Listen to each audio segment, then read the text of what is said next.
Добро вечер во емисијата 360 степени на Алсат. Еве најавата за содржините во вечерашното издание. СЈО главен услов за новата влада. Откриваме какви се толкувањата на актуелното законско решение за мандатот и кои се опциите за негово продолжување. Сите оние разговори кои ги слуша специјалното јавно обвинителство, а кои не беа објавени, не се опфатени со овој рок. He also might give the message that we have democratic procedures in building of a government. If one party is not able to do it, then the next party has to be asked for. Овие навидум обични наочари за сонце што ги носам, може да ве снимаат. Но наочарите не се единствената опција. Истражувавме колку манирот на УБК за следење и шпионирање е присутен меѓу обичните луѓе, какви уреди може да се купат, што е легално, а што нелегално. Неговиот соговорник уредот го носел во окото. Тој бил човек што нема едно око. На интернет проверив, да, постои таков уред. Вештачко око со камера внатре. Правдата се потешко достапна за обичните граѓани, не само поради зависното судство, туку и поради скапите адвокатски услуги. 16.300, 9.100, 7.020 денара. И кој ќе ги соберете ова, 67.680 денара ова ми кошта. Цените неодамна поскапеа повеќекратно. Правдата ќе биде достижна или на најбогатите, или на ептен најсиромашните, оние кои што живеат под мост на улица. Саботаџата вечерва се враќа на екраните, ќе ја видите подоцна. Затоа останете со нас и по паузата.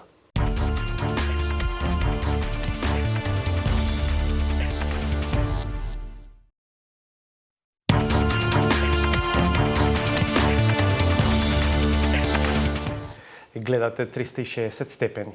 Прашањето за специјалното јавно обвинителство може да биде клучно за тоа како ќе изгледа композицијата на новото парламентарно мнозинство и новата влада во Македонија. Позициите на ВМРО ДПМН од една страна и на СДСМ и партиите на албанците од друга се диаметрално спротивставени. Но знае ли јавноста за кој и каков мандат на СЈО станува збор? Александар Димитриевски вечерва се обидува на систематизиран начин прв пат јавно да ги презентира толкувањата на актуелното законско решение за мандатот на СЈО и опциите за негово продолжување. Продолжувањето на мандатот на специјалното јавно обвинителство главна препрека за отпочнување на преговорите за состав на влада. ВМРО ДПМН нема да дозволи да се продолжи рокот за работа на специјалното јавно обвинителство. Прво што ќе го направиме и ќе продолжиме мандатот на специјалното јавно обвинителство. Дуи смета дека продолжување на мандатот на СЈО е цел која не може да биде предмет на преговарање. Со ист став се и движењето БЕСА и Алијанса за албанците. Гласноста на оваа тема во јавноста расте со секој изминат ден кон крајниот рок за формирање нова влада. А вообичаено, колку е погласна музиката, толку потешко е да се разбере песната.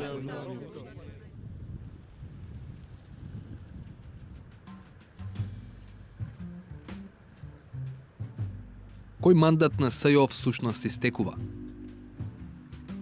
Зошто се бара негово продолжување и на кој начин може да се направи тоа? Сузана Јошевска-Анастасовска е адвокат. Но и советник на Катица Јанева. Мандатот на СЈО е 5 години, а на функционерот на Катица Јанева е 4 години и тоа така ќе си биде, бидејќи законските одредби сега се такви. Оној рок од 18 месеци кој што се спомнува, тоа е крајен рок за покренување обвиненија. Рокот за подигнување обвиненија е утврден во член 22 од Законот за СЈО. Таму пишува дека специјалниот обвинител може да покрене обвинение во период не подолго од 18 месеци од денот на превземањето на предметите и материјалите во негова надлежност. Според Јошевска, тоа значи дека рокот на Катица Јанева за подигнување обвиненија истекува за околу 4 месеци. Но таа толкува дека тој крајен рок се однесува само на предметите кои ги презеде од редовното обвинителство, отворени од веќе објавените бомби. Рокот за подигнување обвиненија од разговорите кои на СЈО му ги предаде директно опозицијата, според Јошевска, е подолг. Сите оние разговори кои ги слуша специјалното јавно обвинителство, а кои не беа објавени, не се опфатени со овој рок. Овој рок важи за предметите кои ги прима во надлежност. Во членот 22, освен предмети, се споменуваат и материјали. Поимањето вака општо би било дека тоа материјали се однесува на разговорите кои што ги прими специјалното јавно обвинителство од опозицијата. Да, но разговорите кои што ги прими од опозицијата специјалната јавна обвинителка се дефинирани во законот како аудио снимки и транскрипти, ако зборуваме сега сосема лексички.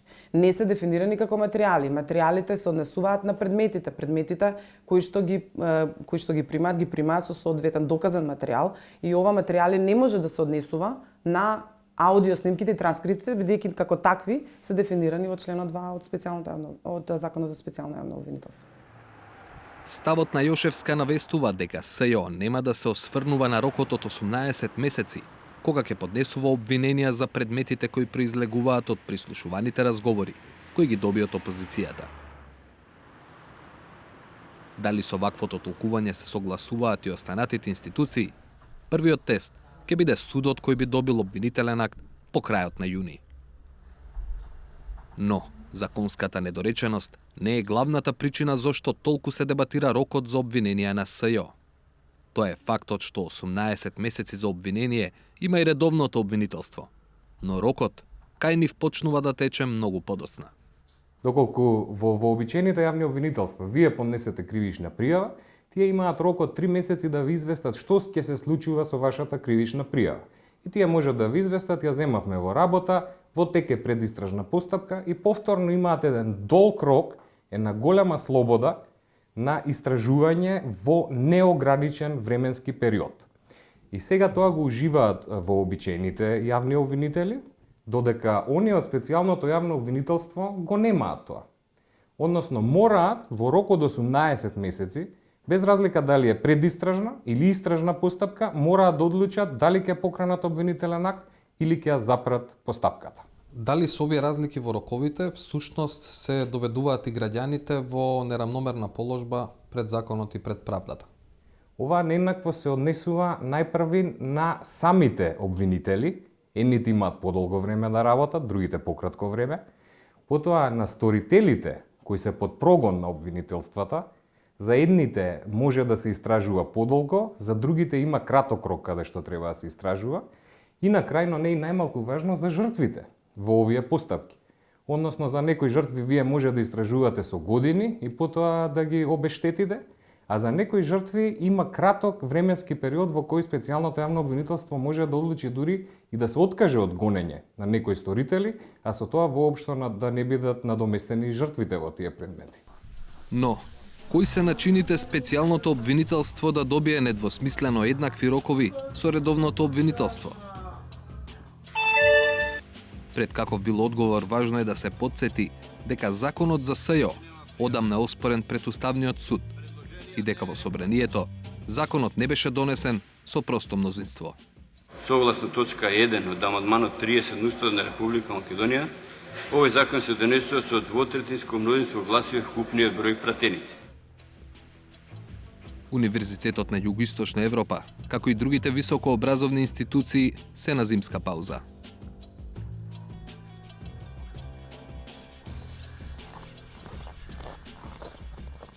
Професорката Беса Арифи го користи спокојот за подготовка на предстојните предавања, но и за анализа на нашето прашање. Në këtë drejtim do të kisha thënë që për shembull mund të ngrihet iniciativë për të ndryshuar dhe plotësuar ligjin për prokurorinë speciale. Mund të kërkohet interpretim autentik vetëm për nenin 22, ose edhe mund të veprohet sipas iniciativave të cilat qëndrojnë përpara gjykatës kushtetuese dhe ky nen të shpallet si në mos përputhje me kushtetutën dhe si i tillë të anulohet.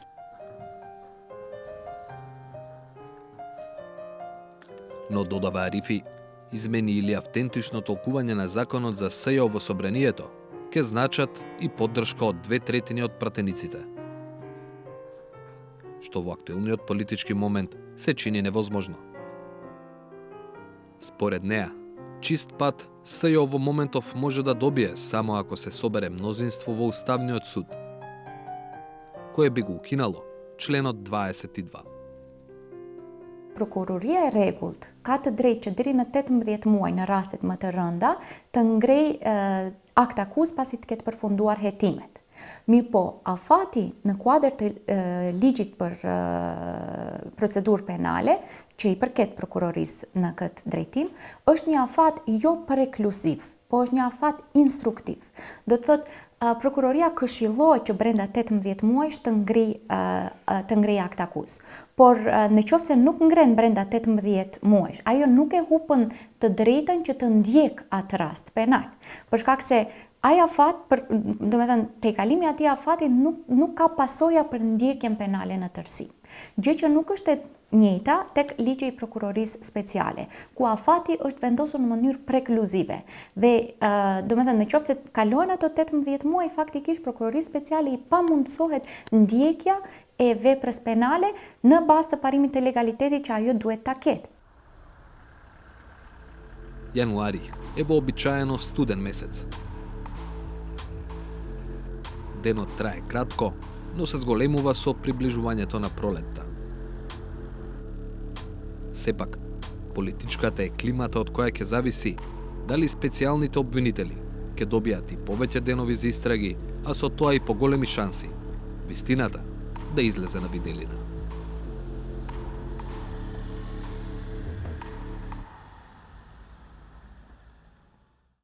Во период во кој ВМРО-ДПМН со сите сили се обидува да ја истисне меѓународната заедница од процесот на формирање на новата влада, во Македонија неделава доаѓа висок дипломат на Германија, најмоќната и највлијателна земја членка на Европската унија.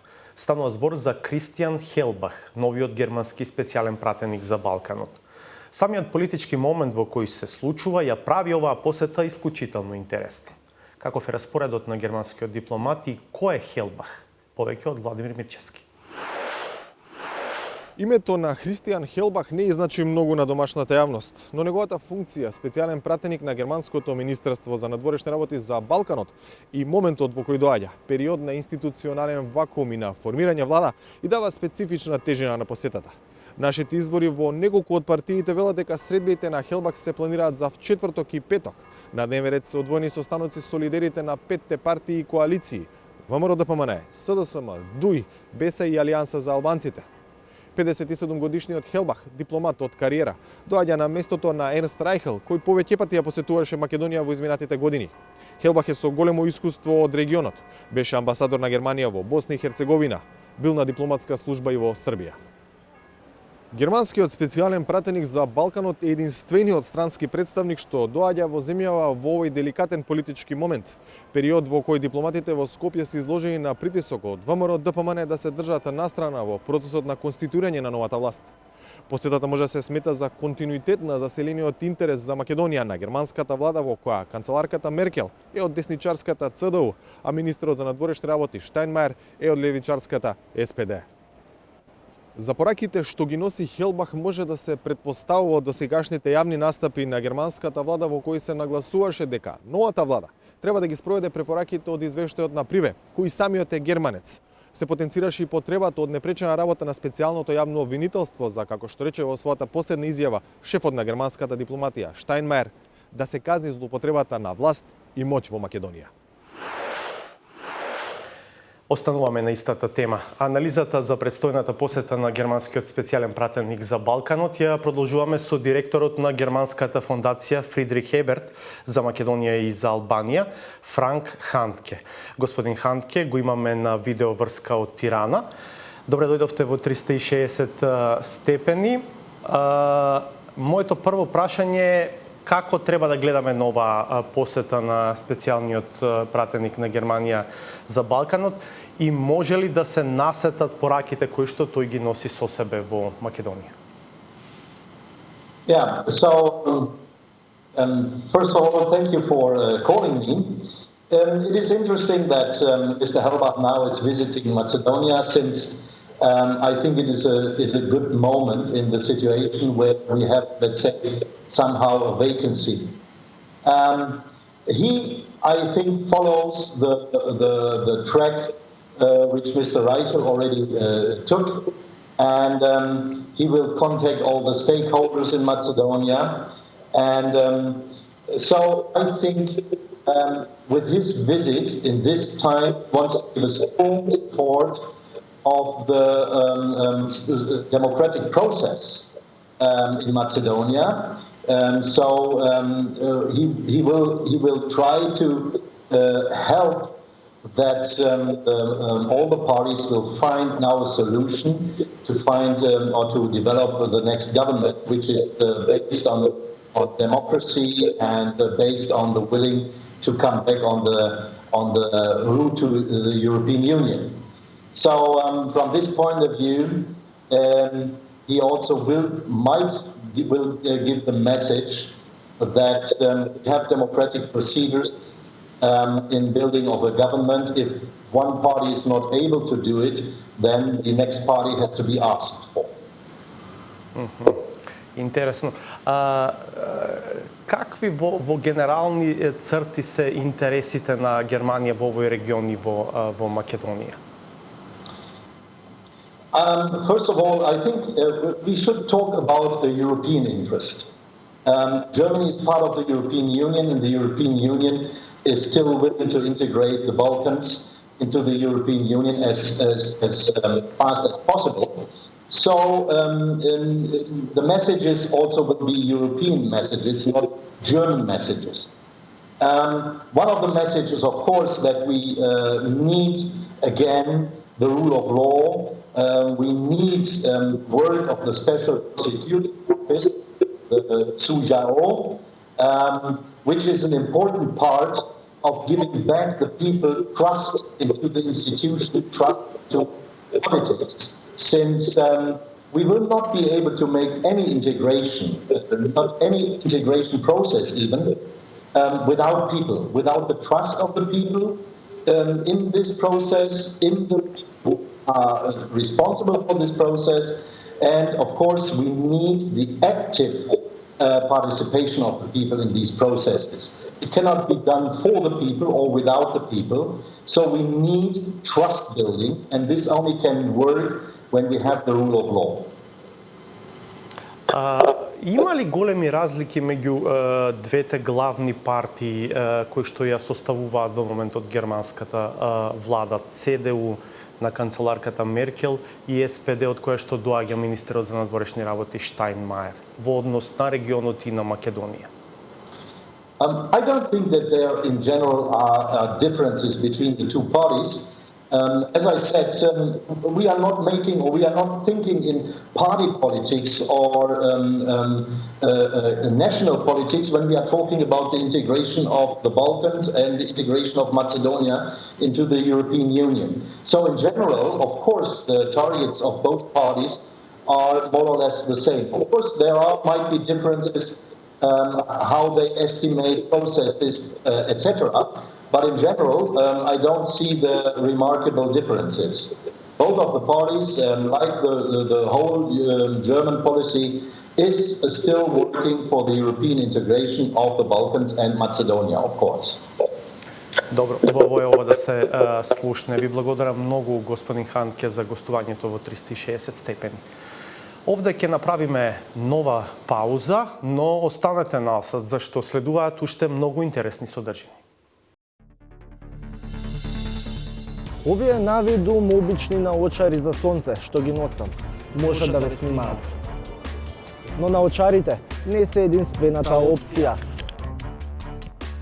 Истражувавме колку манирот на УБК за следење и шпионирање е присутен меѓу обичните луѓе, какви уреди може да се купат, што е легално, а што нелегално. Неговиот соговорник уредот го носел во окото. Тој бил човек што нема едно око. На интернет проверив, да, постои таков уред. Вештачко око со камера внатре. Правдата се потешко достапна за обичните граѓани, не само поради зависното судство, туку и поради скапите адвокатски услуги. 16.300, 9.100, 7.020 денара. И кој ќе ги соберете ова, 67.680 денара ова ми кошта. цените неодамна поскапеа повеќекратно. Правдата ќе биде достижна или на најбогатите, или на ептен најсиромашните, оние кои што живеат под мост на улица.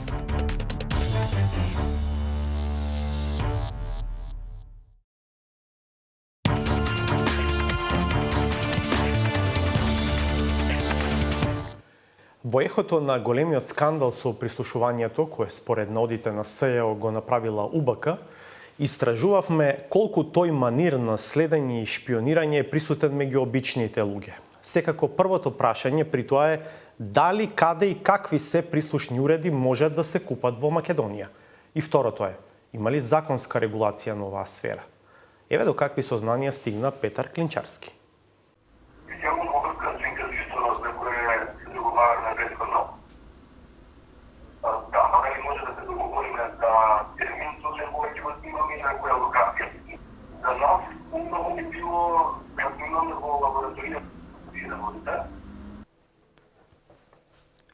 Кој се може да следи и прислушува? Апарати за снимање телефонски и видеоразговори продаваат и физички и правни лица. Тоа значи дека освен државата, тајно може да ве снима и следи и газдата и колегите на работа, пријателите или непријателите, соседите. 360 степени ви открива до какви се прислушни апарати може да се дојде во Македонија и за која цел тие може да бидат употребени.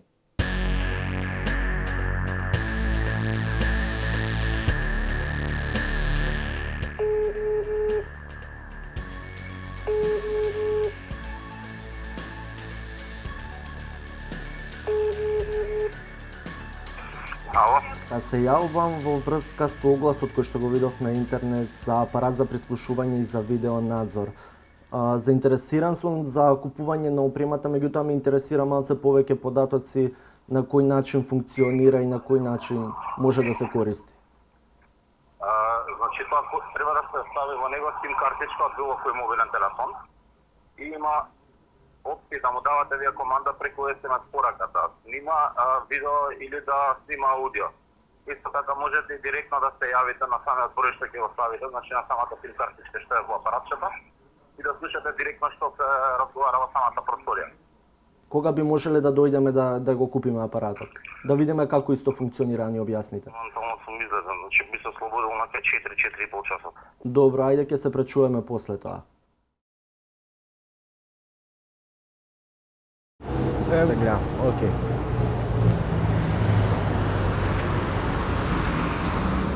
Ајде влези да ти погледам.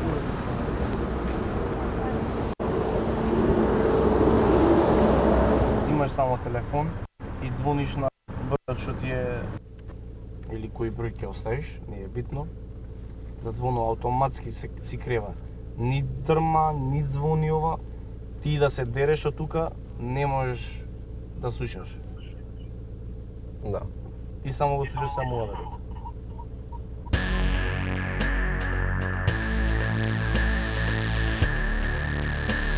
Овој апарат снима и видео, а не само аудио.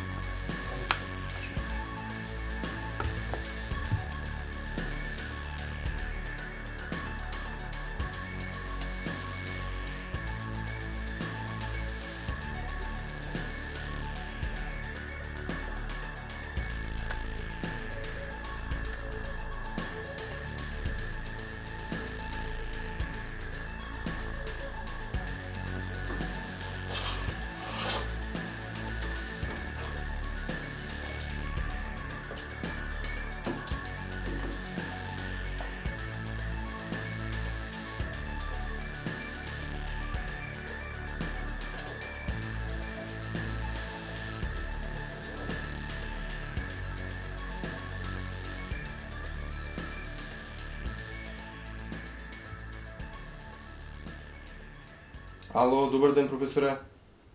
Зоран Јовановски, 360 степени. Како сте?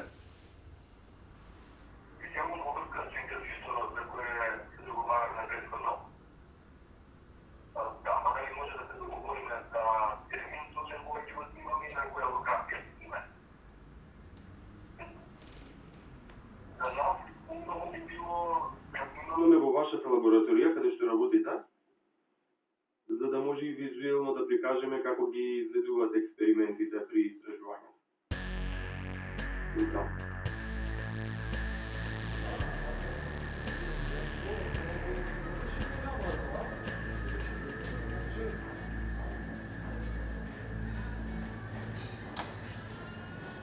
Login Electronics е фирма која увезува и продава така наречена шпионска опрема. Оттаму велат, за уредите што се во продажба нема никаква законска регулација. Поскапи се од оние што може да се најдат на интернет, но се поквалитетни. Граѓаните ги купуваат, но за каква цел? Да, има интерес. Бараат и тоа бараат за различни работи, за различни цели. Кога луѓе го бараат да купат ваква опрема, обично кажуваат ли за која намена сакаат да ја искористат? Да, некои кажуваат, некои не. Значи, кажуваат, најчесто овие што се за уреди што се за дома, најчесто сакаат ги зимаат за бебе чување, за дадилка и така. Например, начарите ги зимаат и за спорт, за пешачење, за возење точак и слично, а ги зимаат и, например, доколку сакаат како да кажам, како детектив, значи да кај што поминува да снима, за после да може да го искористи тоа за нешто на суд или слично. Па и за други работи, например, пенкалото го имаат барано исто и за како доказ дека некој некого малтретира у тој стил, така да ги бараат за најразлични работи. Дали целта ги оправдува средствата?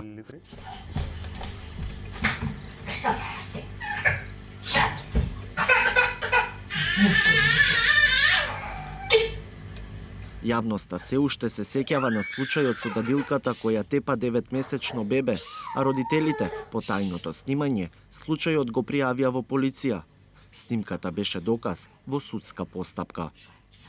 Ако таквите уреди се користат заради обезбедување на сопствениот имот, на сопственоста, на личната сигурност на граѓанинот, на сопственикот на станот, тоа е во рамките на дозволеното. Меѓутоа, примерот кој што го посочувате, доколку биде предаден во процедура со кривична пријава до надлежното јавно обвинителство, секако тука е неопходно да се прави вештачење за да се утврди веродостојноста на она што го гледаме на снимката. Дали е тоа лицето и дали е тоа действието што го има направено за да можеме да го користиме како валиден доказ во постапката за која секако ќе се докаже вината.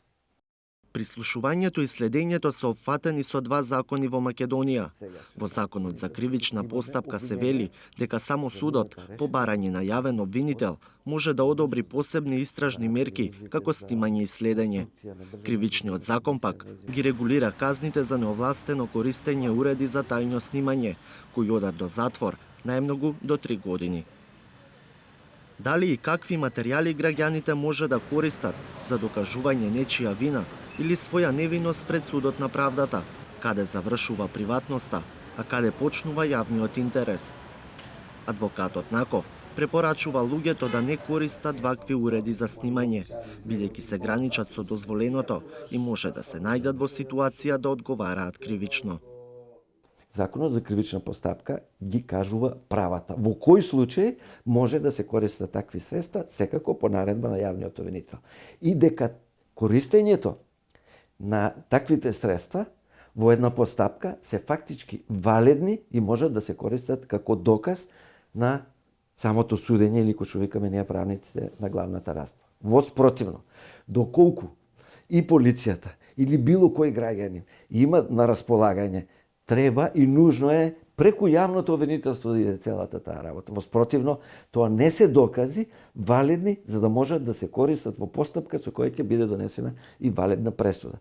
Сакам да потенцирам, дури и јавното обвинителство, односно полицијата, ако отстапи од членовите предвидени во ЗКП, таквите докази се невалидни за на крајот да се донесе и валидна пресуда. Го знам од каде и го знам за која потреба е снимено и го знам, значи, јас не можам да се снимам.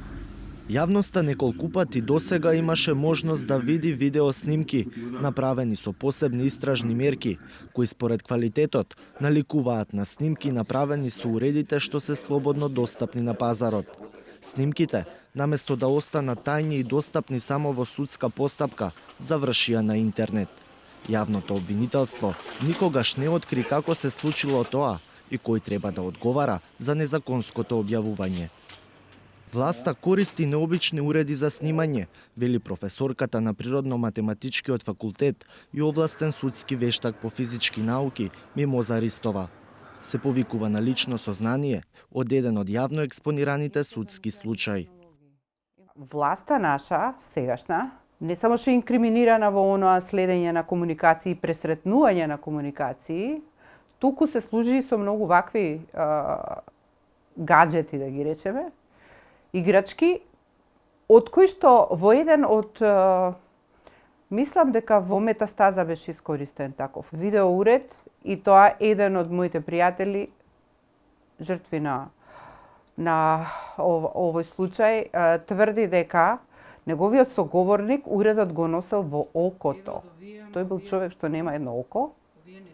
И потоа ја на интернет проверив, јас се сомневам во таквото нешто, на интернет проверив, да, постои таков уред. Вештачко око со камера внатре. Овие навидум обични наочари за сонце што ги носам, може да ве снимаат. Но наочарите не се единствената опција.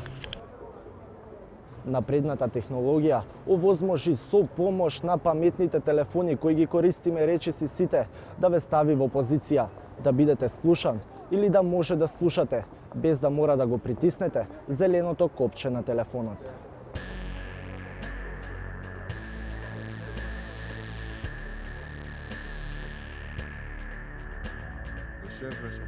Одлична илустрација за ова е дипломската работа на студентот по компјутерско програмирање од Холандија, Ентони Ван дер Мер. Тој сам го заразил својот телефон со шпионски софтвер и намерно дозволил да му го украдат. Потоа, многу лесно добивал податоци за крадецот во форма на аудио и видео снимки, фотографии, точни локации на движење, пристап до SMS комуникација и листа со контакти. Hij is in ieder geval weer online gegaan in Amsterdam. En toen was hij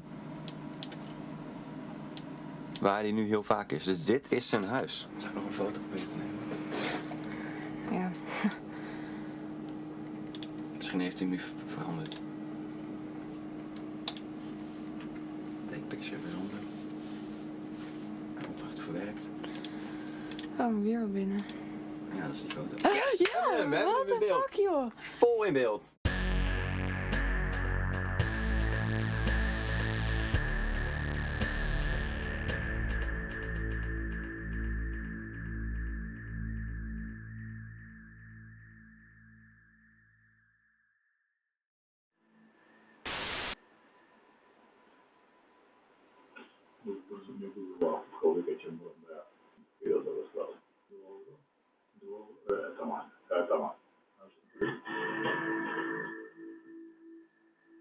To je to. Idemo dalje.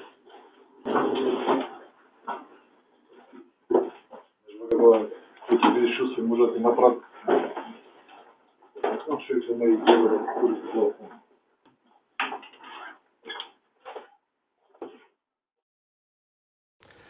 Колку е достапна правдата за граѓаните во Македонија? Прашањето е релевантно не само поради контролата на судството од власта, туку и поради скапите правни услуги. Новиот тарифник на Адвокатската комора на Македонија е со неколкукратно повисоки цени од доскорашните.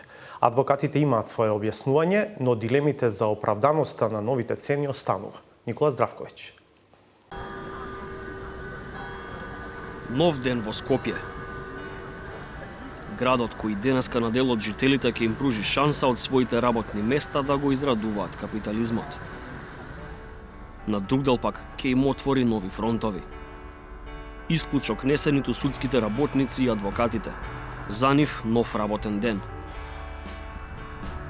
За Димитрија Тодоровски, уште еден ден во децениската битка за правда, која ја води пред домашните судови.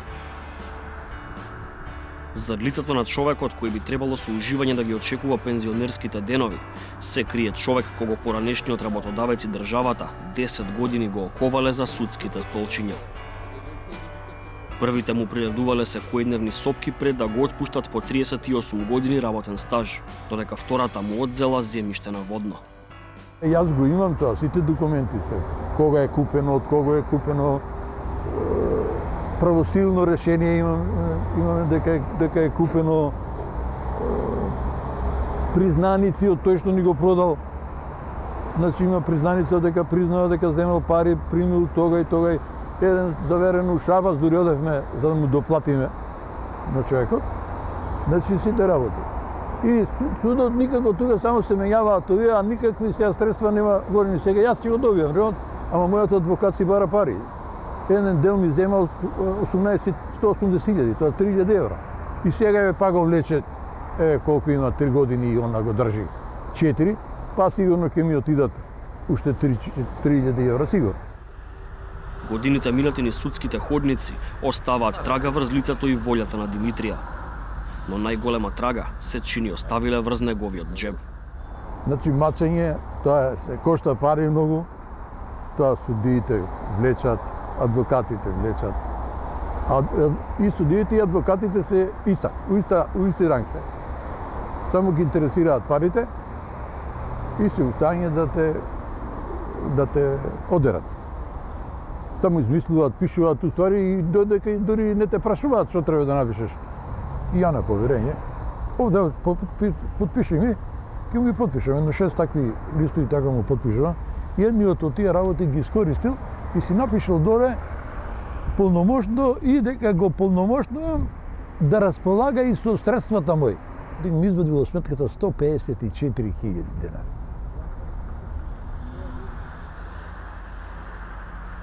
Сепак, колку длабоко и да бркал Димитрија во џебот за да даде на адвокатите, од ланскиот јуни раката треба да ја завлече уште подлабоко. Така му налага новиот тарифник на адвокатската комора. За правникот Мирослав Драганов, овој тарифник е јамка околу вратот на обичниот граѓанин. Ако тогаш беше таа основица што ви дадам 50 евра и за таа, да речеме, тужба што ќе ја поднесе адвокатот со највисока, нека е најголем износот на тужбеното барање на спорот кој што ќе го води еден граѓанин, нека е највисок, адвокатот ќе ви земе 3.000 денари, зголемено за 30% паушал и зголемено за 18% ДДВ, зашто адвокатите се даночни обврзници. И тоа доаѓаше околу 4.600 денари за образложен поднесок, нели за првостепена постапка, а кога ве застапува пред суд, тогаш се зголемуваше и за дополнителни 20% и се зголемува, нели како што ви реков, дали е за жалба, за повисоките степени, имаше дополнителни зголемувања. Епа тие 50 евра што беа тогаш, што нели во една почетна фаза би биле 4.600 со тие 18 и 30%, а сега видно се зголемува затоа што во голем број од тие спорови максималната вредност ја утврдува адвокатската тарифа, која што основица е сега 18.000 денари, односно 300 евра. Математиката му ја подкрепува и фактурата на Димитрија. Гате колку е тоа? Тоа се страшни цени. Види го. 16.300, 9.100, 7.020 денара, 39.000, 3.900. И кој ќе ги соберете ова, а не е еднаш ова, знаете колку пати идеме на рачета? По 6-7 пати 8. И он си пише, сега еве, собери ги, ќе видиш, 67.680 денара ова ми кошта. Од каде потреба за нов тарифник? Одговорите ги побаравме кај најповиканите, адвокатите. Повеќе од 10 години тапкаме во место со оваа тарифа, таа не е ни мрдната од кога е донесена. Се останато гледано на трошоците на нотарите, односно нивната тарифа, тарифата на извршителите, сите тие работи се зголемени, се донесени согласно актите на овие две институции. Само адвокатската тарифа стоеше на едно место, на едно ниво кое што искрено не е својствено за работата која што ја вршат адвокатите. Тарифникот е донесен, нудејќи и апропо на правните услуги што ги даваме ние, адвокатите, меѓутоа се избегнува подоцнежните постапки, се избегнуваат подоцнежните плаќања и граѓанинот може би ова ќе му биде голем износ. Не кажувам дека порано плаќал на нотар 3 пати повеќе или па на извршител должникот, кажавме, со колкави износи плаќал, меѓутоа нема да дојде до проблем. Тоа е најбитната работа.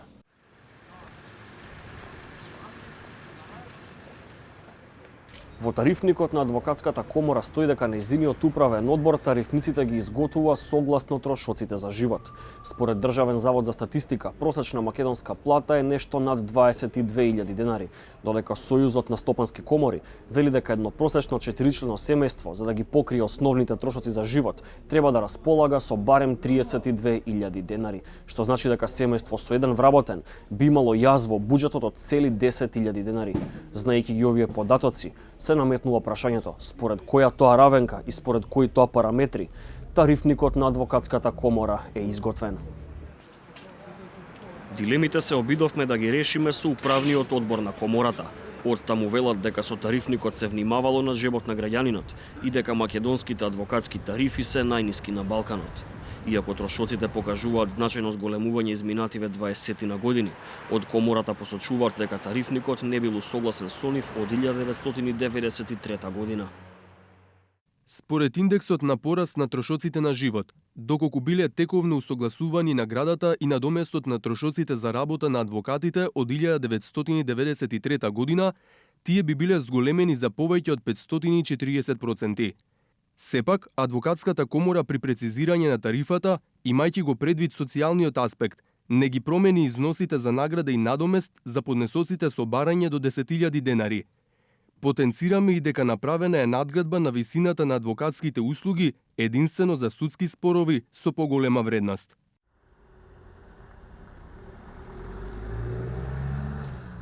За најсиромашните, велат од комората, адвокатите се обврзани да пружат бесплатна правна помош.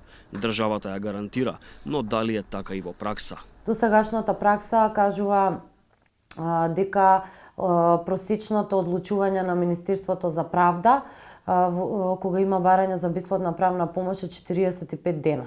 Тоа е навистина долг рок и граѓаните од овие причини најчесто воопшто не ни бараат правна помош, туку се одлучуваат да добијат таква правна помош од Сдруженијата на граѓани. За жртвите на семејно насилство, кои што исто така се категорија која што влегува во законот, на нив им треба секогаш буквално итна правна помош за да можат да бараат еве привремени мерки за заштита од семејно насилство. Тие сигурно нема да чекаат 45 дена. Имате една одредба, прва што ми паѓа сега во Законот за бесплатна правна помош, која што е најограничувачка за сите, а тоа вели, ако имате имот кој што вреди некаде околу 5 просечни бруто плати, што е некаде околу 2600 евра, имате имот, живеете во едно домаќинство, дали 5 мина, дали четворица, тројца, се едно, на било кој од тие, што е дел од вашето домаќинско, заедничко домаќинство, ако се води некаков имот што е над 2600 евра, што е апсурдно, тоа една соба вреди повеќе од во која што двајца може да собере, не па тројца или четворица, вие не можете да го искористите ова право на бесплатна правна помош. Во време кога голем дел од граѓаните бијат битка да добијат бесплатна правна помош, долгите и за многумина неразумни рокови представуваат една чизма која што сериозно ги нагазува оние кои што ја бараат оваа помош. Правниот механизам предвидува дека можат да се обратат и до Судот за човекови права до Страсбур. Меѓутоа, колку ова патешествие за македонските граѓани е реално и воопшто исплатливо. Странките многу тешко можат сами да го напишат барањето, односно да пополнат сега апликацијата. Порано беше поедноставно, немаше таква форма. Сега има многу поригорозна форма, која што ако не ја следите и ако не ја работите по компјутер, фактички вас ви е оневозможен пристапот пред Европскиот суд за човекови права. Значи, или треба адвокат кој што добро знае тоа да го манипулира во смисла на примена на правилата во пополнување на формуларот, а и од друга страна големо знаење за Европската конвенција, како би можело постапката да се овозможи, односно прифати, да се постапува по истата пред Европскиот суд за човекови права. Многу македонски предмети воопшто не се разгледуваат, меѓу другото и од овие причини. Адвокатските тарифи високи, бесплатната правна помош бавна и тешко достапна. Страсбур поблиску географски отколку правно. Има ли излез за македонските граѓани? Кога ќе ги споредите сите овие параметри што претходно ви ги објаснив, речиси е невозможно. Односно, правдата ќе биде достижна или на најбогатите, или на ептен најсиромашните, оние кои што живеат под мост на улица.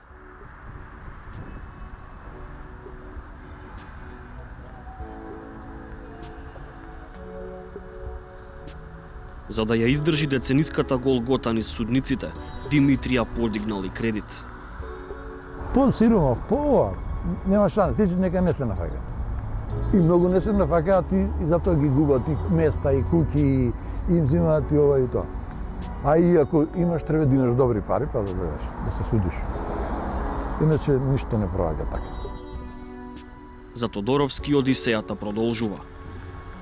За сега не се предава, но до кога не знае ниту самиот. До следното рочиште, до следното одлагање или можеби до следниот кредит.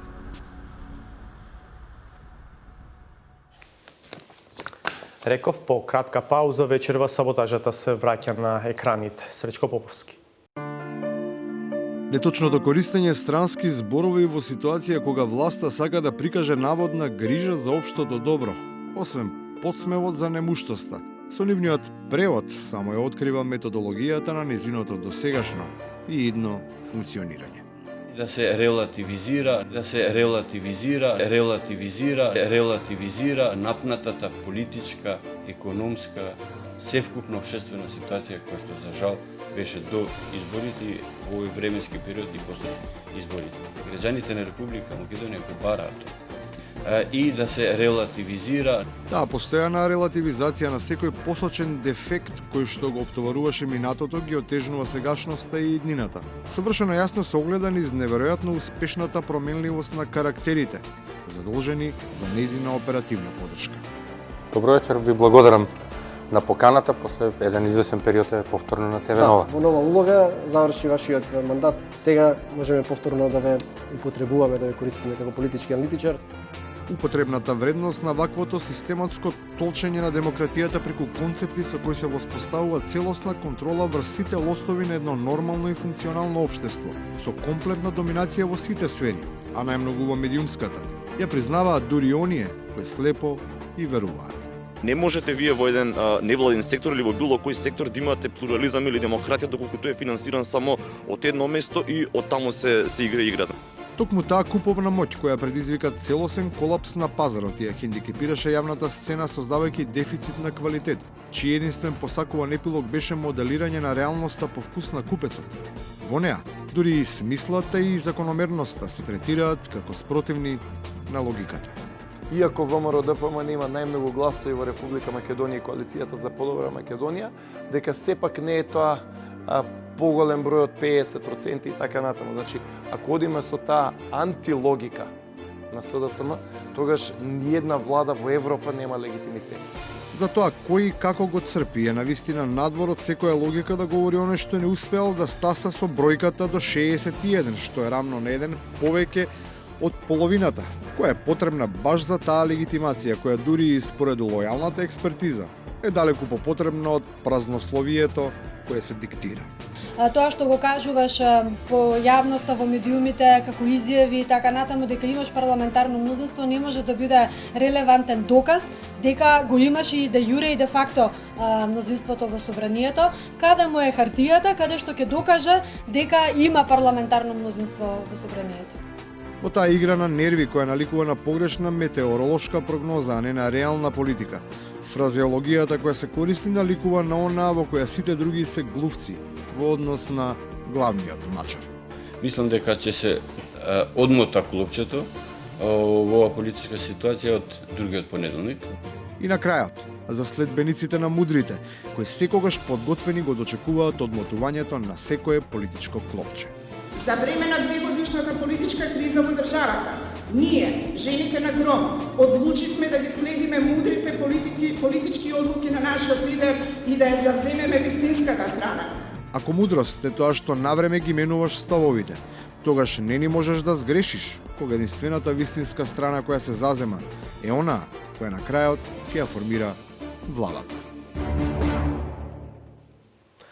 Благодарам за вниманието вечерва. Ќе се видиме повторно в петок од 22:30. Пријатно.